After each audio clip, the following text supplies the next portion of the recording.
Transition metal naming for ionic compounds is going to be the last part of ionic bonding for us.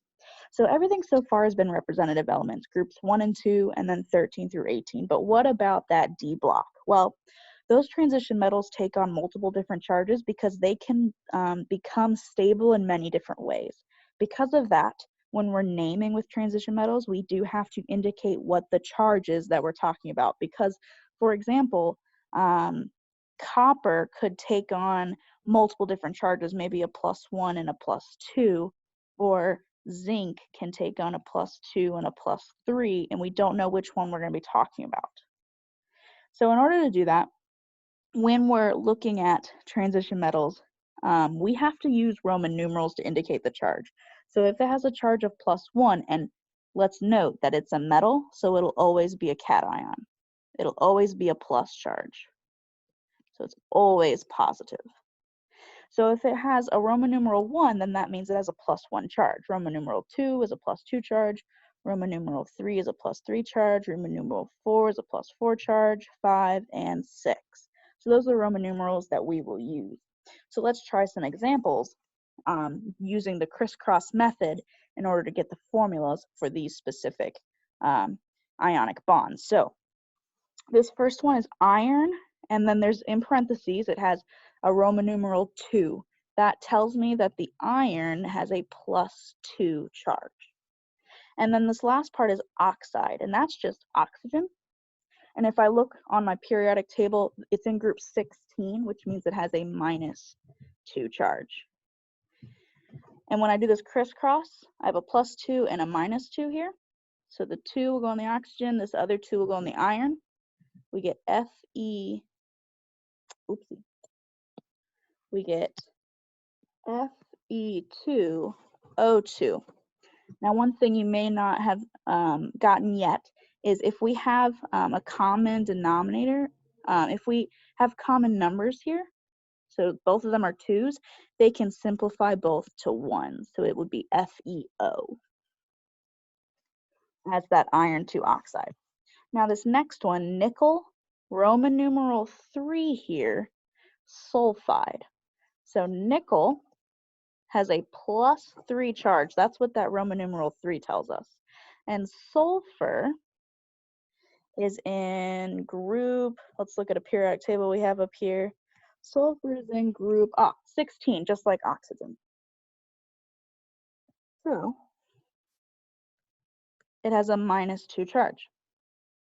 So the 3 on that nickel will crisscross down to the sulfur, and the 2 on the sulfur will crisscross down to the nickel, and we'll be left with Ni2, because that 2 went on the Ni, and this 3 goes on the sulfur, so you'll have S3, and that's our final chemical formula for nickel 3 sulfide.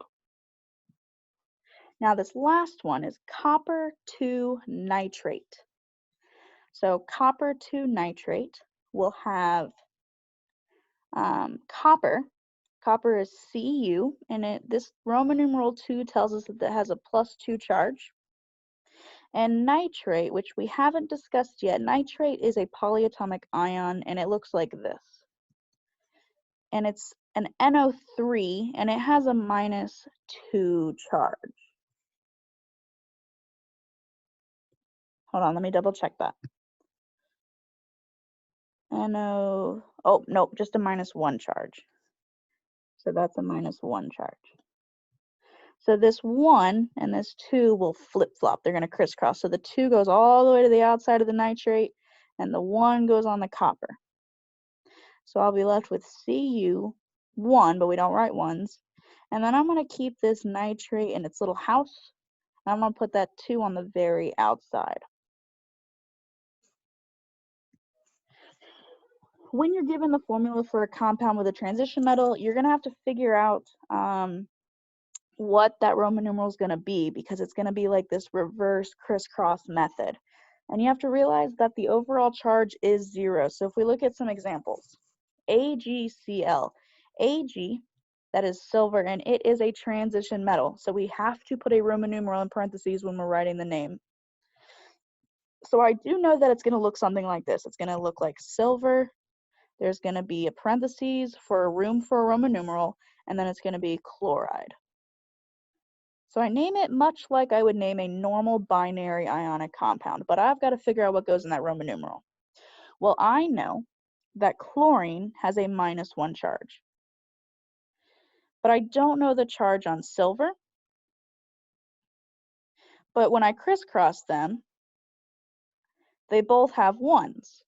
Well, this chlorine has a 1, there's only one of it, and it has a -1 charge. So this silver must, to balance out, have a simple +1 charge. So I would put a Roman numeral 1 in that parentheses. Let me show you again with the second example.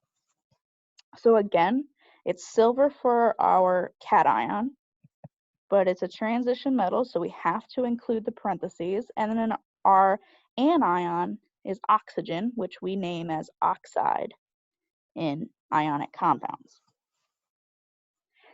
But we need to figure out what the charge is on that silver. So I know there is only one silver and there's only one oxygen.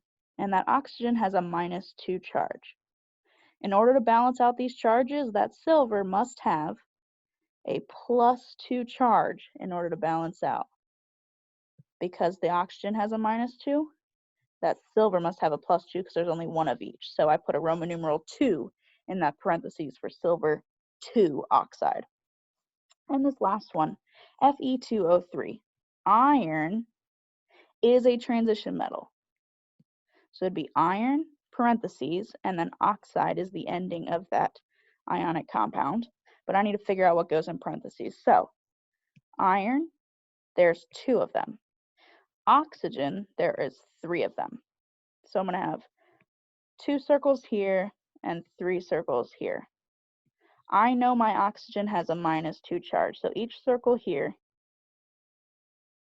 or each circle is -2, -2, -2, for an overall charge of -6 on the right-hand side.